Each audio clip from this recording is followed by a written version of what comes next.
बुधवार को देवबंद विधानसभा के रणखंडी गांव में आयोजित श्री भागवत कथा में त्यागी भूमिहार ब्राह्मण समिति के राष्ट्रीय अध्यक्ष मांगेराम त्यागी मुख्य अतिथि के रूप में पहुंचे। कथा के दौरान उन्होंने भगवान श्री कृष्ण के प्रति अपनी अटूट आस्था प्रकट की। इस अवसर पर कथावाचक आचार्य रसिक लाल जी महाराज ने उन्हें पटका पहनाकर आशीर्वाद भी प्रदान किया।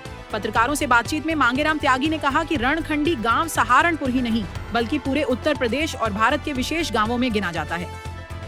महाभारत काल से जुड़े इतिहास का उल्लेख करते हुए उन्होंने बताया कि इसी क्षेत्र में पांडवों ने अज्ञातवास काटा था। उन्होंने कहा कि इस पावन भूमि पर कथा का होना प्रदेश और समाज दोनों के लिए प्रेरणादायक है। उन्होंने ठाकुर अनिल सिंह पुंडीर को अच्छा युवा नेता बताते हुए कहा कि भविष्य ऐसे ही युवाओं के हाथों में सुरक्षित है और उनके उज्जवल भविष्य की कामना की। साथ ही युवाओं को नशा मुक्ति की ओर अग्रसर होने का आह्वान करते हुए कहा कि गांव-गांव में खुल रहे ठेकों का विरोध किया जाना चाहिए। मिरकपुर गांव की तरह रणखंडी को भी नशा मुक्त गांव बनाने का संकल्प लेना होगा। इस समय आप डिस्कस खबर पर मुझे लाइव देख रहे हैं। मैं प्रशांत त्यागी देवबंद के रणखंडी गांव में मौजूद हैं और भागवत कथा का यहाँ आयोजन चल रहा है। रणखंडी गांव में आज त्यागी पंजाब महासभा के प्रदेश अध्यक्ष मांगेराम त्यागी जी पहुंचे हैं। हम इससे बात करेंगे।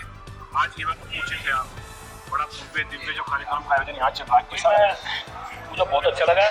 आज मैं आपके चैनल को और इस क्षेत्र प्रमुख साहब और पूरे ठाकुर समाज को, सब समाज को मैं धन्यवाद कर रहा हूँ। इतना बड़ा और अच्छा, और मैं तो अपने शब्दों में बयान नहीं कर सकता। बहुत अच्छा प्रोग्राम इन लोगों ने किया है, धन्यवाद के पात्र हैं। देखो मैं आपको बताऊंगा, अभी मंदिर में जाऊंगा तो मंदिर में बैठ तो मंदिर जैसा वो होगा दिमाग, सुनसान में जाऊंगा तो आदमी का दिमाग वही काम करेगा।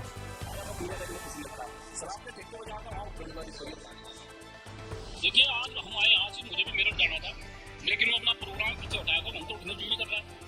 मैं जितने भी यहाँ हमारी माताएं बहनें, हमारी बेटियाँ, हमारे युवा, सभी को मैं धन्यवाद दे रहा हूँ जो इस गुरु जी की जो श्रीमद् भागवत कथा है उसको सुनने का काम कर रहे, समय निकाल ले।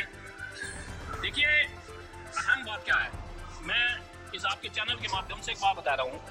ये ठाकुर समाज, अक्षर समाज वो समाज है जिसके कारण आज पूरा देश जो है यहाँ बैठा है। यहाँ महाराणा प्रताप, बाबा धीर सिंह पुंडी जैसे ऐसे बहादुर योद्धा हुए हैं जिन्होंने मातृभूमि की रक्षा करते करते घास की रोटियां खाई, अपने प्राण न्यौछावर करके ये देश बचाने का काम किया। आज देश जो है किसी और के कारण नहीं, इन फेसबुकियों के कारण नहीं है। आज महाराणा प्रताप जो हमारे, और ये जो क्षेत्रीय समाज है, ये वो समाज है जिनके ऊपर हम भी उधार लेकर खा रहे भाई ठाकुरों के। मैं धन्यवाद कर रहा हूँ लोगों को। और लेकिन एक बात जरूर कहूँगा कि आप अपने बच्चों को संग में भेजो। जिस परिवार का बच्चा संग में जाएगा, वोट कहाँ गए थे, क्या गए थे, मैंने इस बात को कहता, जो बच्चा संग से जुड़ जाएगा ना वो कभी नशे का आदी होगा, ना उल्टे सुल्टे कामों का होगा। अपने बच्चों को संग से करो। और मेरा तो सभी से विशेष तौर पर यहाँ जितने युवा है सभी से एक निवेदन है, भाई महाराज जी को, योगी सरकार है, उन्हें ट्वीट करो कि गुरुकुल, आज भाई प्रमुख साहब यहाँ हो मेरे पास, गुरुकुल खोल लो पूरे प्रदेश में। ये जो ठेके हैं इन्हें हटाने का काम करें। और बहुत अच्छा लगा है, मैं अपने शब्दों में जो प्रोग्राम किया इन्होंने, मैं बयान नहीं कर सकता, बहुत अच्छा लगा मेरे को। और एक बात और हम बताऊंगा कि जो बच्चे संग से निकल कर जाएंगे वे कभी गलत, और उनका परिवार कभी गलत हो ही नहीं सकता।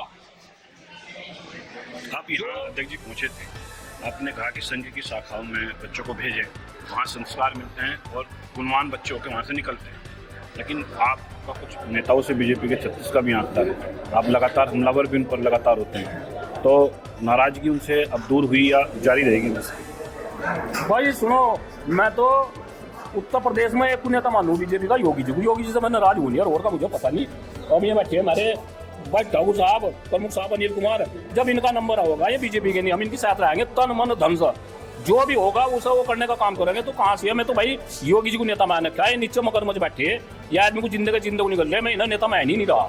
सही ना, नेता नहीं मानता ना, नेता कहाँ, ये तो एक्सीडेंटल नेता है भाई। भाजपा का वर्चस्व हुआ, कुत्ते के गले में पट्टा बांध दो और योगी और मोदी ये कह दो भाई सब विधायक हो, वही विधायक बन जा। तो ये नेता कहाँ, नेता तो भाई 24 घंटे में 20 घंटे तो उसमें रहा, अहंकार त्यागना पड़ो, क्षेत्र में रहा, गरीबों की सेवा करो, सड़क पर बैठने वाला हो।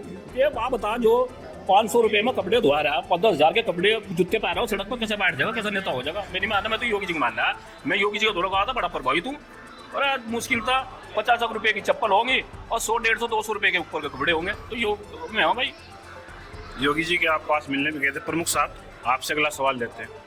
आपको समर्थन अभी से ही मिलना शुरू हो गया, तो क्या मानना है इसको, क्या शुरुआत मानना है? नहीं, ये तो बड़ा आशीर्वाद है।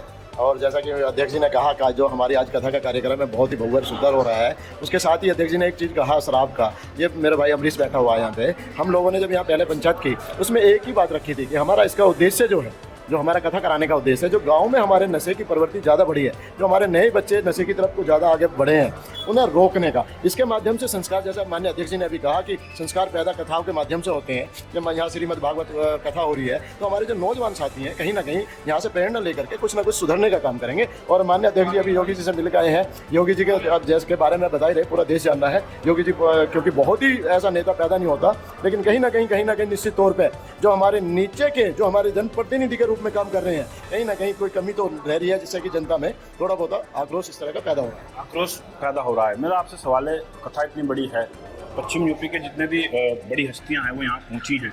मुख्यमंत्री जी को निमंत्रण आपकी तरफ से भेजा गया था या वो नहीं आए? मुख्यमंत्री जी को आपकी तरफ से निमंत्रण भेजा गया था? मैंने माननीय मुख्यमंत्री जी को निमंत्रण नहीं भेजा, क्योंकि मुझे पता है माननीय मुख्यमंत्री जी का कार्यक्रम मिलना बड़ा कैड़ा है। मैं नहीं भेज पाया उनको निमंत्रण। मैंने और बहुत सारे अपने जनप्रतिनिधि बुलवाएंगे, रनखंडी का रोटी तो खिलवाऊंगे। भगवान से प्रार्थना करूंगा प्रभु कि ऐसा कोई हमें अवसर पैदा हो कि जिससे माननीय मुख्यमंत्री जी हमारे गाँव में भी आए। देखिए, रनखंडी मुख्यमंत्री आते हैं तो मांगेराम जी दिखेंगे मंच पर? अरे भाई, हम मंच वाले नहीं, हम तो मंच में इन्हें जो भाजपा के हमारे इन्हें बटवाया दो भाई। हाँ, ऐसा वो करते हैं मुख्यमंत्री बराबर में हो, यहाँ का सबका समर्थन है, 36 जात का समर्थन है हमारे जो छोटे भाई को। और हम जनता को ना, वो मेरे लिए तो विशेष दिखे बैठे हैं किसान। हम जो ना जो जनप्रतिनिधि ना विशेष मानते ही नहीं, हम तो जो नीचे है ना जो धरती का एक किसान के बैठे हमारे बुजुर्ग, हम तो वीआईपी ना माने, उन्हें वीआईपी मान नहीं रहे। हम तो उनकी तरफ देखते भी नहीं, जो मेरी तरफ को मेरे बुजुर्गों की और उनकी तरफ नहीं देखता, हमारा तो कोई मतलब नहीं। योगी जी है, उनका सम्मान हमारे दिलों में है। जिस दिन यहाँ योगी जी होंगे मांगेराम त्यागी तो रणखंडी को मिलेगा, और रणखंडी तो हमारा परिवार है। ठाकुर और त्यागी नहीं मिलकर सोनों की बात होंगे, जीवित होंगे नहीं, सारे चाट जाएंगे। कोई बात करिए ना सोनों की, सारे दलितों की फलाने ढिगड़ों की इनकी बात करे। मुझे कहीं पर हुए मुझे कहने में कोई नहीं है, सब पीडीएफ सीडीए की बात कर दे, हमारी कोई बात ही नहीं कर रहा है। हम जो ना भाजपा हमारी है, हम लाने वाले हैं भाजपा को। अरे अध्यक्ष जी, आपका जो एक बड़ा डायलॉग चलता है चुनाव में, वो बिलाऊ वाला, वो हाउ हाउ, तो बिलाऊ और हाउ कहाँ दिखेंगे इस बार? पता नहीं, इसके ये जो कूड़ है ना जो देवण का, कोई इसके थोड़ा भटमा पड़ रहा है, वो निकल जाएगा चुनाव में। मुझे पता नहीं जाता, मैं जान कहेंगे रखते। तो ये थे मांगेराम त्यागी जी। अपने चित्रित अंदाज में इनको माना जाता है और जाना जाता है, और अपनी बात को इस तरीके से कहते हैं कि जहाँ इनको संदेश भेजना होता है भेज कर अपने एक मैसेज के माध्यम से भेज देते हैं। निष्पक्ष खबर के लिए रणखंडी गांव से प्रशांत त्यागी की रिपोर्ट।